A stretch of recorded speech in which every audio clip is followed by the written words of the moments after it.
We're in a bit of a different setting today. I'm in a hotel room in Edinburgh because it's part of my book tour I'm doing up here, and I've got about 2 hours before I need to leave the room, so I thought I would just take the child-free quiet time to film a video. I will say now that this video is going to be talking about a personal experience, and it might trigger people who have strong feelings about bleeding in pregnancy or miscarriage or baby loss, and I just wanted to say that straight away, so that if that's something that's affected you, then you can make a better decision about whether you should continue watching this video or not. I will also say straight away at the very beginning of the video that I'm still pregnant. I'm 14 weeks pregnant at the time of making this video. It'll be about 15 or 16 by the time I upload the video. I'm still pregnant and had a very positive outcome from my experience of bleeding in the first trimester. I wanted to make this video to talk about what happened, because A, I think this might be helpful for some other women out there, and B, I'm quite keen to document all the things that happened during this pregnancy so that I can look back on them, good or bad.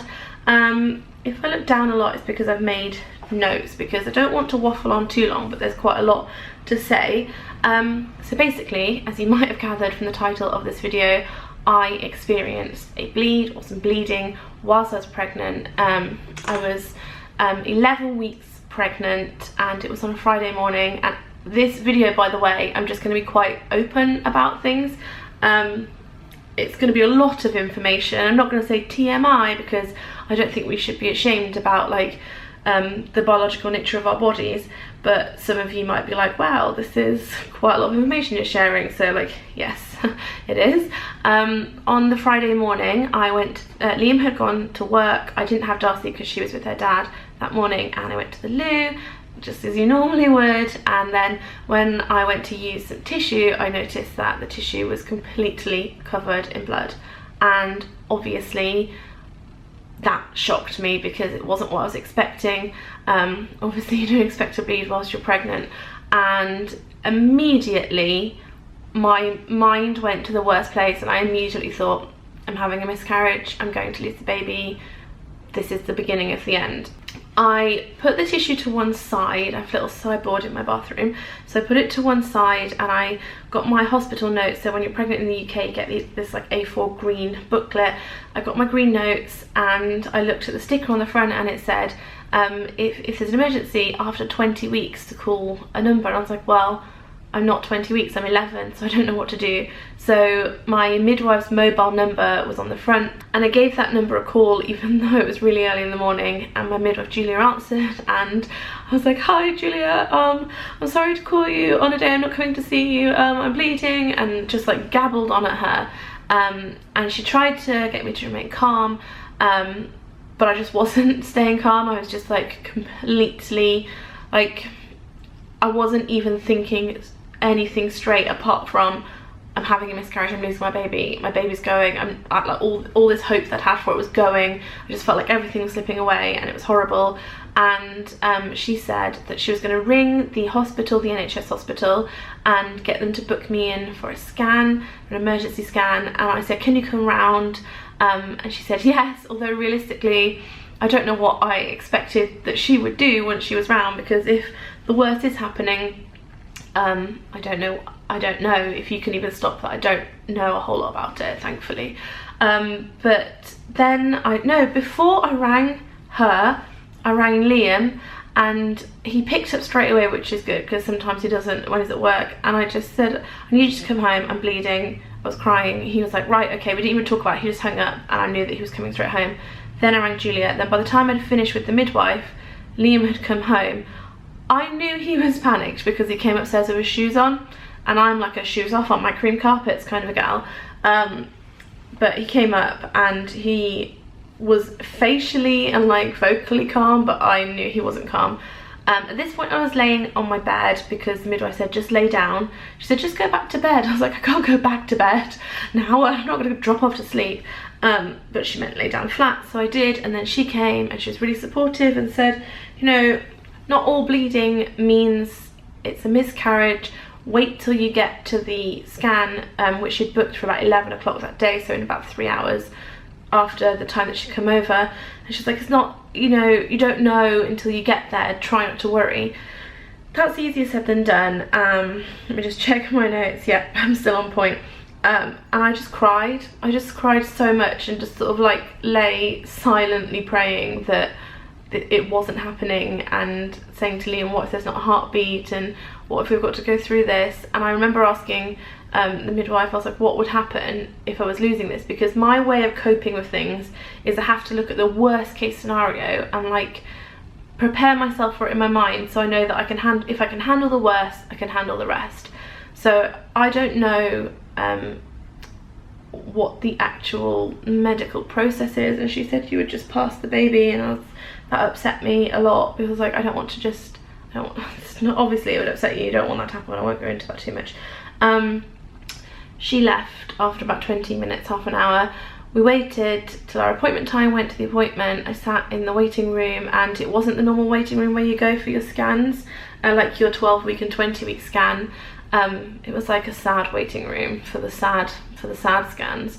And I just cried in there as well, just like silently cried. I didn't want to make a big fuss and talk about it, because there's lots of other women around me, and I think we were all in sort of similar boats maybe, and you know, they were there for different reasons, but I don't know, it wasn't great. And then we got taken into this little room, and as I walked down the corridor, I just thought, please God, don't let this be the moment that they, like, I wanted to get in there to find out, but also I didn't want to get in there, because I was like, while I'm not in there, they can't tell me the worst.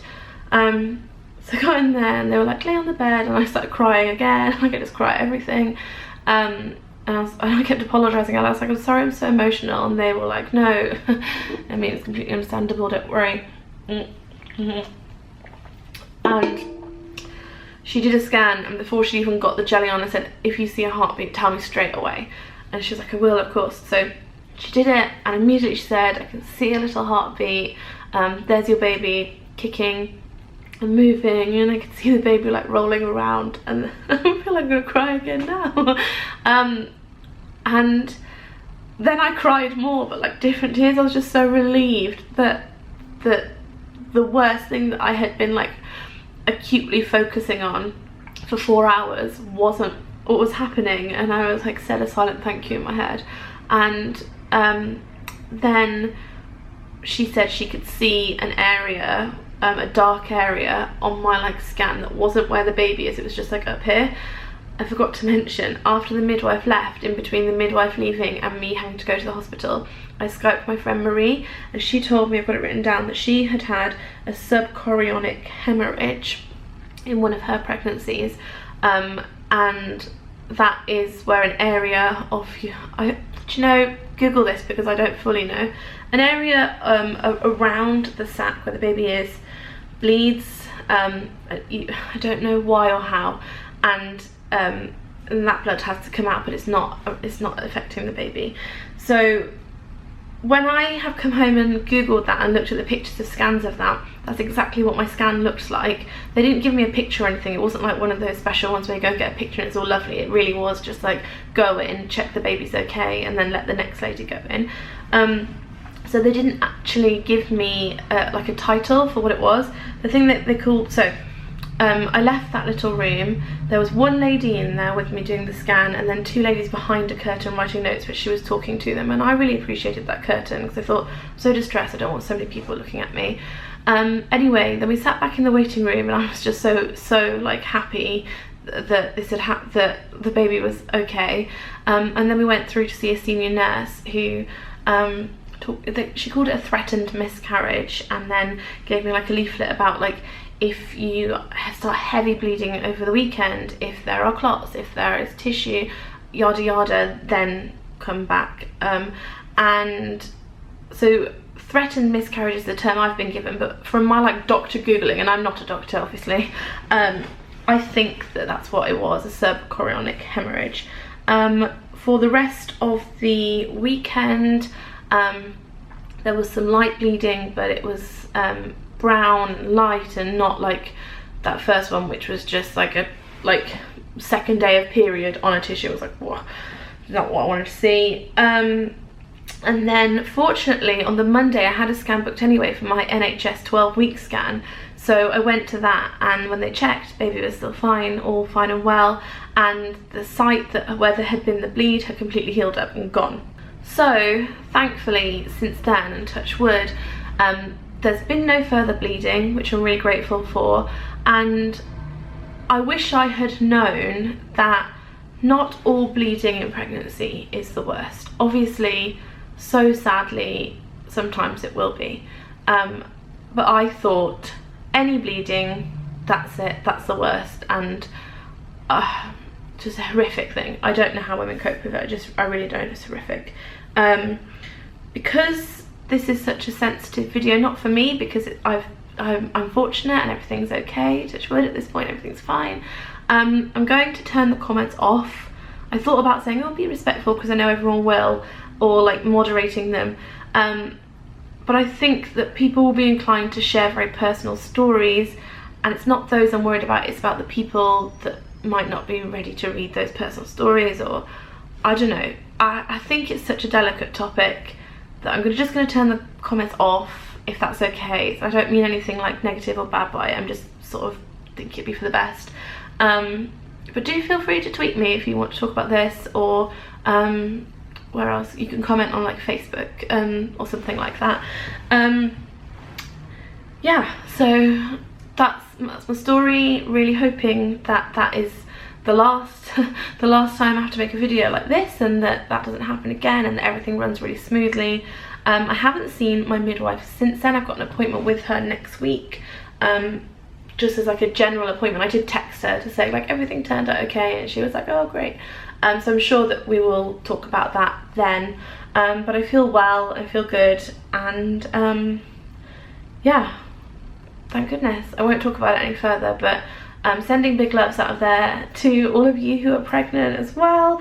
Yeah, I will leave it there. I'm posting quite a lot about pregnancy on my Instagram, which is @Louise Pentland, if you want to look at it. If not, just check back here or subscribe, and I'm making a lot of pregnancy related videos. And good, glad that I'm glad I've made that, and I'm glad you know, because I've been talking about it a lot in vlogs and stuff, and saying I'll make a video on it, and I have. And I'll see you all next time for a much more cheery pregnancy video. Thanks for watching, bye!